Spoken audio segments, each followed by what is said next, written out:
Hello, hello, hello. Welcome to another episode of You, Me, and a Mug of Tea. I am Fizza Jamal, and I decided to produce these podcasts and stream them online for all of you, for whoever is listening, because I am in the middle of switching careers during this pandemic. I used to be a newscaster and a researcher, and I have worked in Pakistan's top news channels, but it wasn't a fulfilling experience. So I decided to switch my field to UX design, and I feel like it could work for me. Let's see what happens. While I pursue my Google certification in UX design, I thought, hey, maybe as a side hustle, and also, to keep myself busy. And because this is something that I actually do enjoy doing, by that I mean I enjoy talking. I thought, why not, invest some time and energy in making podcasts. And so far, I think it's an interesting experience. I'm not hating it. Today, I'm going to do a solo podcast.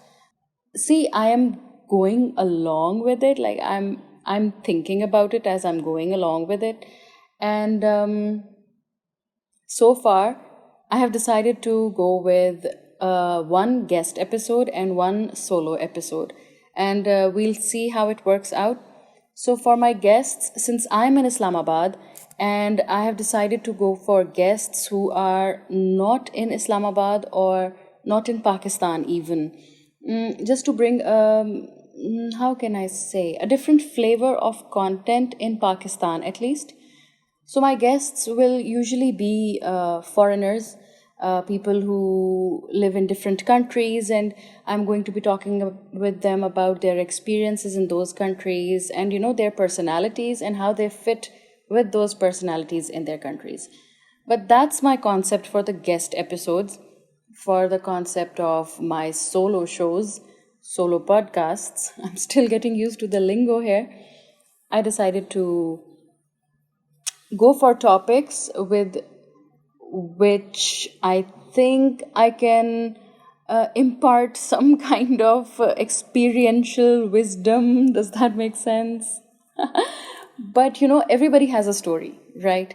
And with this internet connectivity everywhere and so many digital platforms, so many avenues to explore, I feel like everybody has a chance to share their story. So I'm going to be grabbing this chance to share my stories, and hopefully some of them will resonate with some of you. And if you have any topics that you would like to, learn more about, and if you want somebody else to speak about a certain topic, let me know. I will try my best to arrange a guest for all of you. And yeah, and the online interviews that I am planning to do on my podcasts, please excuse their audio quality because I actually do them over Skype, and Skype has this feature of recording the call, right? So I'm trying my best to keep that Skype audio as clean as possible, and I try to clean it in my post as well. But that's the best audio result I can achieve. But for my solo podcasts, such as this one, I'm hoping the audio quality will not be compromised, and that even when I do clean it up in post, it will sound even better. So, right now, yeah, this is my plan. So let's begin with today's podcast. Today, I decided to go for something that is super, super, super recent with me in my life, and that is my Femto Lasik eye surgery. So, what is Femto Lasik eye surgery? It is a procedure where the doctor, the ophthalmologist, I always find it difficult to pronounce this word, the ophthalmologist, the ophthalmologist. Well, they like shoot a laser through your eye. And that's just a small part of it. But I will explain more in detail, and you might hear birds in the background because it's a beautiful weather today and I'm having a great time sitting next to my window. It's probably not a good choice for recording a podcast, but hey, I need to enjoy this weather while I do it, so excuse me. You can also enjoy the birds chirping in the background. That's okay. Who doesn't like birds chirping? But not in the morning. I mean, oh my God, when you are half drowsy, half awake, and then these birds, they're like singing their tunes. As enjoyable as it can be in that moment, it's really, really not enjoyable. But continuing with the topic at hand, Femto Lasik eye surgery, I got it done from Rawalpindi, and it cost me around 1 lakh rupees. But I want to take you through the journey and the recovery of this procedure because I feel like not a lot of awareness is available on this procedure. So I used to wear eyeglasses, as they would call it, prescription glasses, because Alhamdulillah, I was short sighted. That means that I could see things clearly at a short distance, but things which were far away from me, I could not see them clearly at all. I think one of my eyes was minus 1.75 and one was minus 1.5.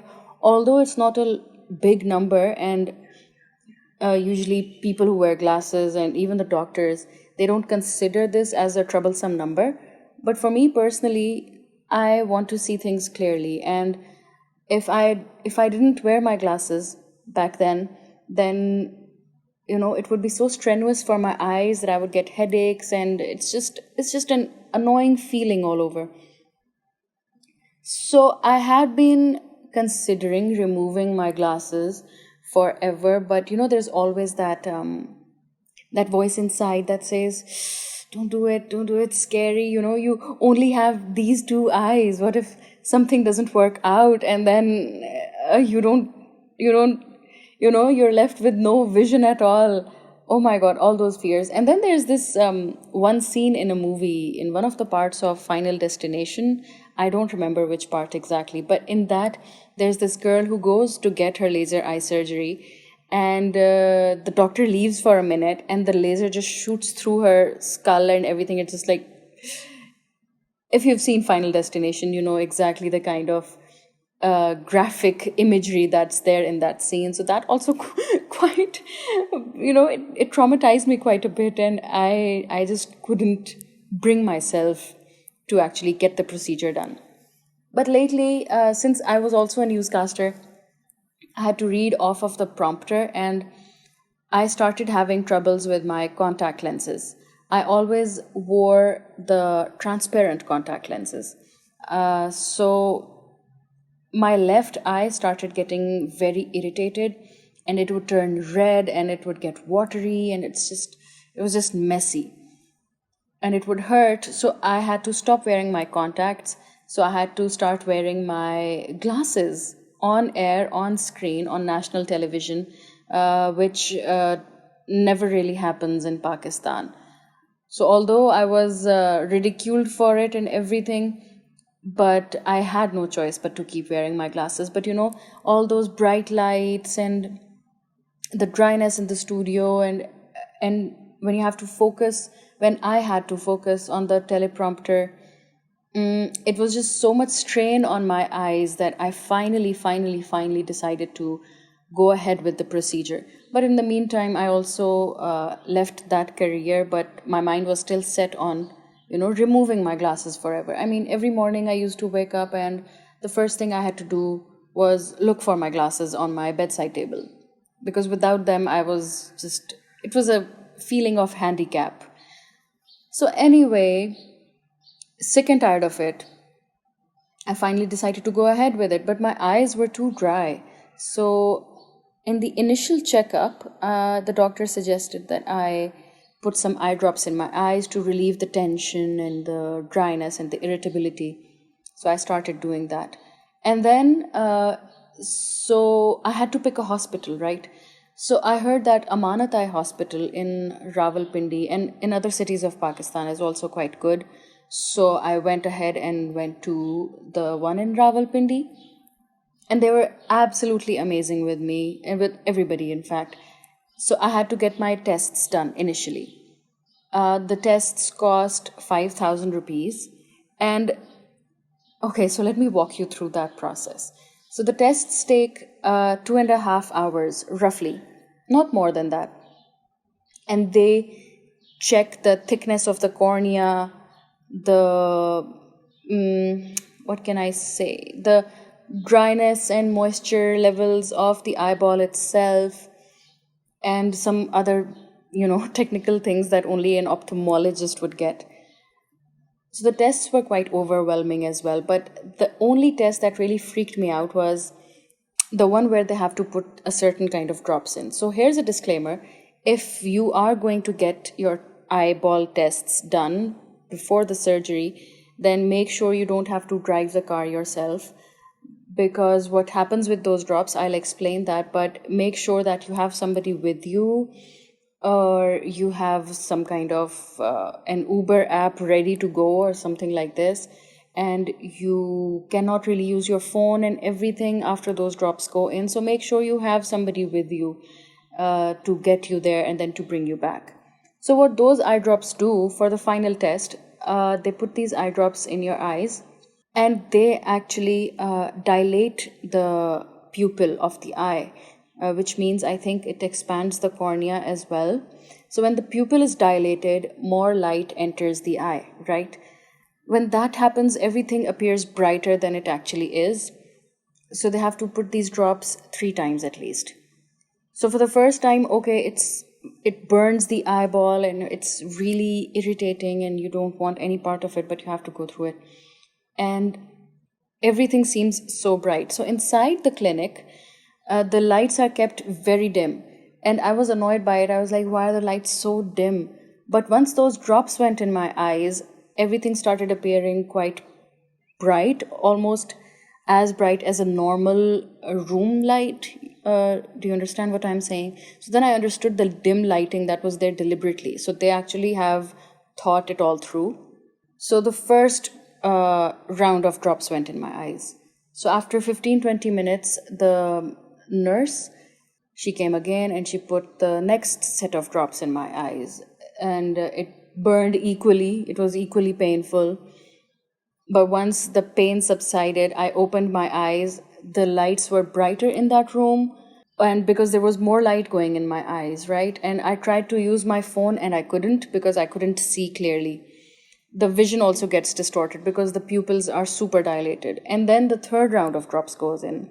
Equally painful. And after that, it's so bright that it just feels like you're standing outside in the sun. But it was in fact a very dim lit room. After that, I was unable to use my phone. I was unable to focus at a single point. But then I went to the doctor because the doctor had to check the health of my cornea and everything, whatever.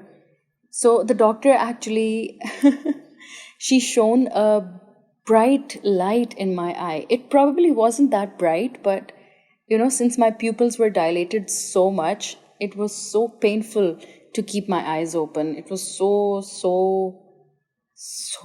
painful. But I had to keep my eyes open because she had to really look into my eye. And then the second eye as well. Oh my God, when I think about it, I don't even know how I managed to keep my eyes open. And even the girl with me, like the patients keep coming in, right? So I had a girl with me. She also had the same drops in her eyes. So she was also having such a difficult time in keeping her eyes open. But after all of it was done, the consultant sat with me and she explained what procedures I should get, which procedure actually suit my eye health. So there are 3 kinds of procedures to look forward to if you are serious about getting your glasses removed. The first is PRK, the second is Femto Lasik, the third is Smile Lasik. So PRK, it is the cheapest and the oldest technology to remove the glasses. In that, what they do is they take the laser and they erode the top layer of your cornea. So your cornea has 5 layers over itself. So the laser erodes the top layer. That means then you're left with 4. And then the laser erodes half of the second layer. And then the laser is like thrown inside the eye, inside the cornea, and after that, a plastic lens is put on top of the eye for it to heal, and that plastic lens stays for 5 days, and then the doctor has to remove it himself or herself. So that's PRK. The recovery of PRK is not so good because you're left with 3.5 layers of what the name was. Anyway, you're left with 3.5 protective layers over your cornea, which is not so nice, and the eyes are dry. Maybe even 20 years from the procedure, your eyes will remain dry, and you have to be, in fact, dependent on those eye drops, those artificial tears, which is not always convenient. And doctors don't usually recommend it. No, wait, the third one, smile LASIK. Smile LASIK is also quite complicated. From what I understood is that they cut a hole in the cornea and then they take out a part of it. That's what I understood. I can be wrong, but you could also look into it. So the consultant told me that PRK is old and it's just not so nice. And Smile LASIK, my eye health was not enough to handle Smile LASIK. So she suggested that I don't go for it. And Smile LASIK is the most expensive. In Pakistan, it's 250,000 rupees. So I was kind of happy that that doesn't suit me. And then I was left with the second option. It's Femto Lasik. Now, Femto Lasik also has 3 types. The first type is 80,000 rupees. The second type is 1 lakh rupees. And the third type is 150,000 rupees. And I was confused. I was like, why are there different options? Femto should be Femto. Why are you giving me different types? And then she said, it's like when you go to buy a phone, some of them has some apps, some of them have some apps, and the price range changes. And I told her, it's not a phone I'm buying, it's my eyes. I need to see. And then she understood. She's like, okay, how about you speak to the doctor himself, and then whatever you pick, we'll just do that procedure. Well, it sounded quite simple, and it was, in fact, that simple. So I was like, okay, fine, I will get Femto, but I still have to decide if I want to go with the 80,000 one, with the lakh one, or with the 150,000 one. So I came home, and my parents discussed it with me and everything, and my father said that I should get whichever one I want, because in the end it's my eyes. So that was nice of him. Very nice of him. And so we discussed, and then in the end all of us decided that okay, let's wait until we speak to the doctor, and then let's just see what he suggests. So the next day I went, and I actually have a vlog of it as well. You can find it on my YouTube channel. YouTube Fizza Jamal, my own name, and hopefully the channel will pop up, and then you can see my Femto Lasik vlog over there as well. So when I spoke to the doctor told me that there's this, how there's centimeter, meter, there's this thing called diopter in eye terms. So why the price range changes, it's because some people cannot afford all of it, so they have to make it vary, and with each price range that changes, they reduce the number of diopters with which they cut the layer above the cornea. Yes, you heard me right. So in Femto Lasik, what they do is the laser cuts around the cornea, and then they raise the flap, and then the laser shoots through into the cornea, and it reshapes the cornea, right? And then they put the flap back on, and that's it. So the flap actually heals itself. It reattaches itself to the rest of the eyeball. It is as scary as it sounds, actually. But they say that the procedure is painless, which is actually true, but I will walk you through the recovery. So the doctor suggested that I go with the 1 lakh one because it reduces the number of diopters with which they cut the layer, which means that the healing will be quicker. But all the 3 procedures, they have the same result, they have the same recovery and everything. It's just that the healing time period differs. So I decided to go with the 1 lakh one. Oh, okay. Here is when the procedure starts. They put the same eye drops in. No, wait, I'm sorry. They do not put the same eye drops in. They put in numbing eye drops. So my eyeballs, both of them, they were numb. And there were like plenty of girls over there who were coming in and going out. So I was with 2 other girls in the waiting room, and all of us had those numbing eye drops in our eyes, and they made us wear this gown and this cap, and they covered our ears. I started getting quite anxious. I didn't know what to expect. But the funny thing with the numbing drops was that I stopped feeling inside my face. Does that make sense? Like, see, if you take a deep breath, so if you take a deep breath, you can feel the breath going inside your nose, like inside your head, and then down your throat. With those numbing drops, I couldn't feel the breath going in or out. So I freaked out in the middle. I thought maybe I wasn't breathing, which was quite dumb, but that's how it felt. And the nurse, very helpful, she started giving us instructions of what to expect. So she said that when you go inside, make sure that you lie still, make sure that your eyeballs are, not moving anywhere. There's going to be a green light and a red light. You're supposed to focus on one of those or whichever the doctor asks you. And then you might hear this loud sound of the laser. Do not get scared of it. Just be very calm, blah, blah, blah. And I was just freaking out. I didn't know what to expect. And that same scene of Final Destination, it kept going through my head. So I was losing my mind. So my eyeballs are numb and I don't know if I'm breathing, and they call me inside the procedure room. My parents were sitting outside in the waiting room. They were equally freaking out. But they put a brave face on just to keep me calm as well. Thank you. It didn't really work because I was freaking out. So I go there and I lie on that table, and another nurse, very sweet, she told me, okay, no matter what happens, just do not bring your hand up, to your face or in front of the laser. I freaked out again, and I just decided to lay on top of my arms. So I put my arms underneath me. So no matter what happens, I'm unable to move my arms. And I even asked her, I said, what if I blink and the laser cuts through my eyelid? These basic fears. She said, oh, no, the laser is computerized. So even if you move your eyeball or if you close your eyes, the laser will stop. So that gave me comfort. But anyway, they taped my eyelashes, the top and bottom ones, so they wouldn't get in the way. And then they put in this stencil, what do you call it, to keep my eyes open. Oh my God. And that's when the procedure started. So this big machine, I think it was big, it felt very big. This big machine, it hugs the eyeball and there's so much pressure, and then it starts cutting the flap, right?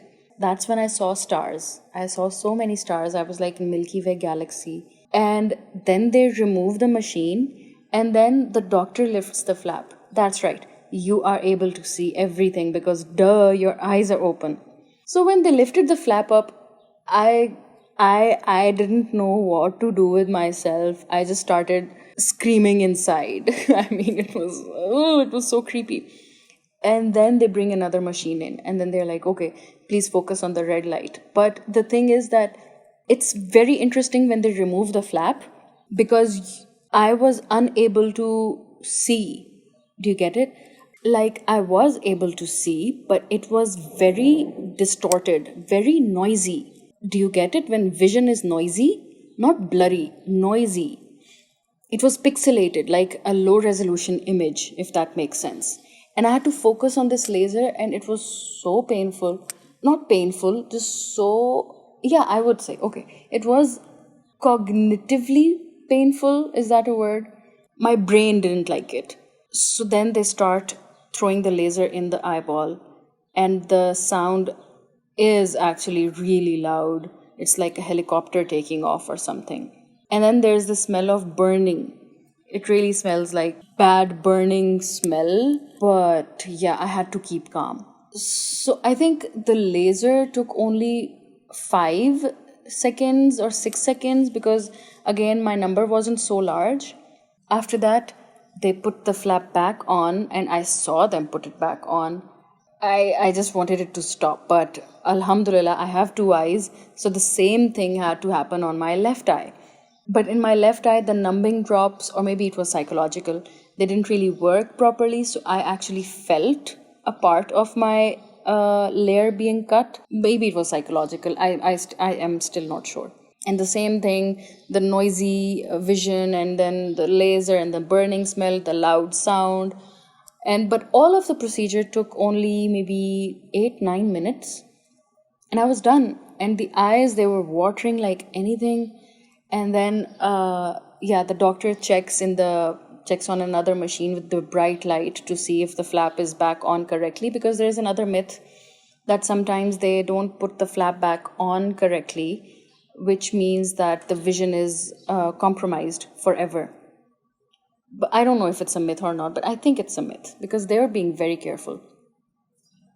And that's it. They asked me to leave. The nurse escorted me outside, and my mom had the dark glasses ready. She threw them on my eyes as soon as she saw me. And I remember feeling very drowsy and sleepy, although they didn't give me any sleeping pills or anything. But they did give me juice. They were giving everybody juice, and 2 Panadols, painkillers. But oh my god, those painkillers didn't work for anything. As soon as we got home, I laid down on my bed. So the doctor recommends 3 days of full rest, which I believe must be followed. The first day, let's say 37, 38 hours were so painful. So painful. It was like blades running on my eyeballs. I'm not even joking. It might be disturbing for a lot of you, but it's true. That's exactly how it felt. And I had to put these 3 drops in my eyes. So my brother helped me a lot with those. After every 2 hours for 3 days, I had to put 3 kinds of drops in my eyes. But the problem was that if I opened my eyes even a little bit, it hurt so much, so much. Or even while my eyes were closed and I moved my eyeball inside my eyelid, without opening my eyes. Oh my god, it was so painful. It was the most painful feeling. But then I thought to myself, okay, you know what? I'm supposed to give birth one day, so this is nothing. I'm supposed to give birth one day, so this is nothing. Maybe that's what kept me going. I don't know about boys. I don't know how they will cope with the pain, but I think girls can have this mantra going on for them that, okay, you're supposed to give birth one day, so this is nothing. But I remember sleeping a lot for the first 2 days. And the doctors were like, oh, you can start using your phone, you can start watching TV, you can get back to your old routine just like after 24 hours. Nonsense. You cannot. Because it hurts so much and the vision is so uncomfortable. It is crystal clear, but it's still so uncomfortable. I freaked out when I saw everything so clear. It was very painful as well, and I freaked out so much I thought it was a nightmare that I went back to sleep. It might not be the case with everybody, but going to the bathroom was troublesome because I couldn't open my eyes. It was very painful, so I was touching my way through the walls and the doors just to get to the bathroom. And my family was bringing my food in the room. And I was just touching it and eating it. I didn't really know what to do. I think a few times my mom fed me my meals because I was unable to hold the spoon and grab the rice inside the spoon. It was just horrible for me personally, but very nice that my family took care of me. And they kept the schedule of my drops as well, because the drops have to be extremely timely. After every 2 hours, it is imperative that you put the drops in your eyes. So alhamdulillah, that was all sorted out. But the pain, it is true, it is a painless procedure, but the recovery is so bad. So the first 3 days passed and I decided that, okay, today I want to watch some television. My mom hid my phones and my iPads and my everything, and she's like, you just need to focus on resting. I wanted to watch the television. I was getting bored in my room and it was so painful. I couldn't watch the television. I genuinely could not look at the screen. It was just so overwhelming and so much to bear. And the colors were so bright. It's so sad that when I was wearing my glasses, I always thought, okay, the colors are not so bright. They're very dim and dull. Even oranges would look dull to me in comparison. But after getting this surgery, and now that my eyes are, alhamdulillah, very nice, I mean, they're healthy, The colors are so bright. I mean, the oranges and the reds and the blues that I'm seeing now, it's not the same oranges and blues and reds I was seeing when I had my glasses on. I don't know the science of it, but it's true. And I'm absolutely loving my vision right now. Alhamdulillah, I hope it stays this way. So, yeah, on the third day or fourth day, maybe, I had so much trouble looking at the TV screen that I felt so tired and exhausted. Maybe after just half an hour of trying to look at the TV, I just came to my room and fell back to sleep. So here's the thing. With the Femto Lasik procedure, nothing is supposed to go to your eyes. You're not supposed to touch the eyes, the area around the eyes. You're not supposed to wash your face because no water droplet can go inside your eye. So that's right. I didn't take a shower for 5 days at least. I hadn't washed my face. So I was in pain. My face was dirty. I was not smelling so good. And I was scared. I was so scared. I was freaking out. But then on the fifth day, I took the chance and I took a very slow shower, but I kept water away from my face at all times. So yeah, I actually didn't wash my face for the first 8-9 days. And after that, I called the doctor and the doctor was like, you can wash your face, just be careful with the area around your eyes. So I just splashed some water and everything, but that's like far ahead into the recovery. So after 5 days, I started feeling better. And although indoors I was wearing the sunglasses, but after a week I took those off as well.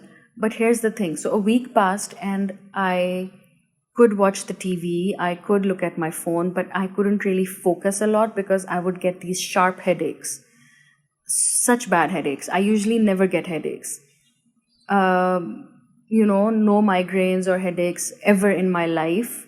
Just some strain in the middle of my forehead because of the poor eyesight before, but no headaches like this. And they were such sharp headaches that I had to take painkillers and go to sleep. And then randomly, my eyes would start blurring. My vision would start blurring. Some days my left eye would be blurry. Some days my right eye would be blurry. So it was just a challenge. It was like, Russian roulette, but for my vision, it was vision roulette.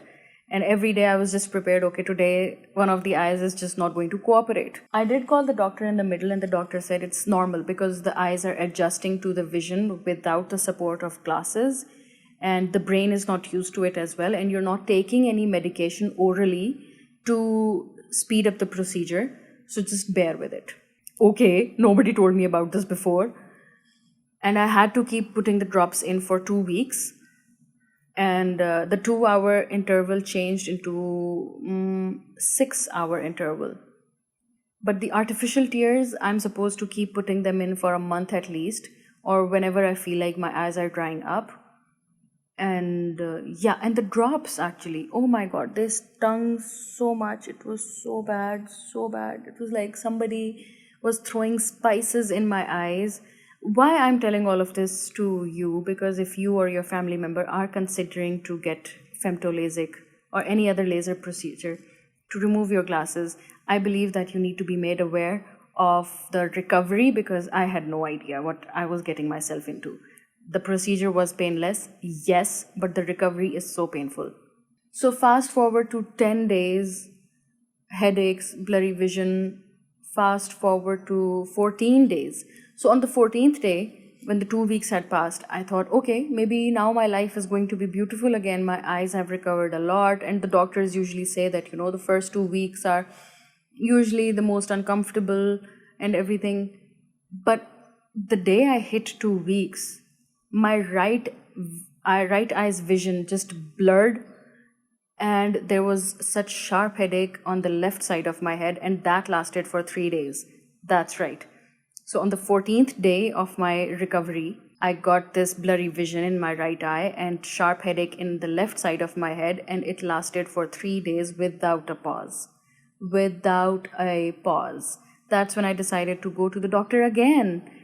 I first called them and they said, okay, you should get an appointment and come over. So I went there and the doctor checked my eyes, and alhamdulillah, my eyes were perfectly fine.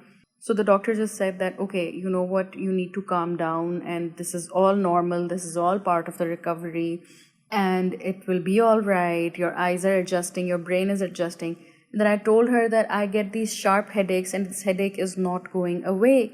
Then she told me, okay, you should stick to wearing your sunglasses at all times. Even if you look outside the door, you should stick to wearing sunglasses. But, your eyes are fine and everything is fine. So I followed those orders, which means that you should stick to wearing your sunglasses for at least 3-4 weeks or month when you're going outside or even when you're looking out the window. Because once I started doing that, I started feeling good. I haven't been outside since the surgery. I think I went out once to meet a friend, and that was a bad idea because I had a terrible headache when I came back home. So yeah, today is when I upload this episode, it will be 3 weeks and 2 days. 3 weeks and 2 days. And I must say that for the past 2-3 days, it's very comfortable. The vision is very comfortable and everything. It does blur once a while, but then it gets fixed automatically. And I have noticed that if my eyeballs get too dry, the vision gets blurrier. So I have to make sure that I keep my eyes lubricated at all times, because the more lubricated they are, the clearer my vision is. So that was my experience with Femto Lasik surgery and recovery. If you are considering to get it done, you must get it done. I totally recommend it. The results are amazing. It's miraculous what they did, what everybody's doing with the technology and science and medicine. It's amazing. And I'm having a great time not wearing my glasses. Now I wake up in the morning and I just get up and start walking. I don't have to look for my glasses. And if any of you does wear glasses, the pain of looking for your glasses without your glasses on, nothing surpasses that. The height of confusion, irritation, and just discomfort when you're looking for your glasses without your glasses on. That's horrible. But now I have closed that chapter and I can see everything without my glasses on. I'm still not allowed to wear makeup. Oh yes, I cannot put makeup on around my eyes or mascara, nothing. I can wash my face properly now. Some of the water goes inside my eye, but this happened after maybe 20 days of my surgery or something. 18 days of my surgery. That some water went inside and it was okay. What else? Yeah, for the first week at least, they give you these eye shields. You must wear them at all times, especially when you're laying in bed or you're going to sleep, because if your hand hits the eye and then it's just going to be very messy, because the flap is still healing, it's still reattaching itself to the eyeball. There are no stitches involved, nothing. It's just automatic. Your body is recovering from the surgery. That happened. What else? Yeah, I'm not allowed to put on perfume for a month at least, and I don't want to take a risk. Yeah, same with makeup. For a month, no makeup. And I'll take it slow actually, because it's a pandemic and I'm pursuing my Google certification online. I don't really have a reason to step outside my house and put makeup on or something. So this is actually the perfect time to get this done for me personally. But if you are working, if you have a job or something where you have to be on your laptop and you have to constantly look at your phone, I recommend that you take at least 10 days of leave. 10 days is very important for you, for your own comfort. Make sure it's that. And if you don't have a job, if you're in between jobs or something, then it's the best time for you to get this surgery done, because the recovery is a real pain. So this was my experience with Femto Lasik eye surgery. Alhamdulillah, I'm very happy with the result. Once you get past through all the pain and the watery eyes and the dryness of the eyes and the drowsiness and the headaches, it's a beautiful feeling. So this was it. This was today's episode of You, Me, and a Mug of Tea. I hope you had a good informative time listening to this while you sipped your morning tea or evening tea or even midday tea. I mean, who cares? It's tea. You can have it anytime. And I hope you learned something. I hope you can share this story with one of your friends or family members who want to get this surgery done.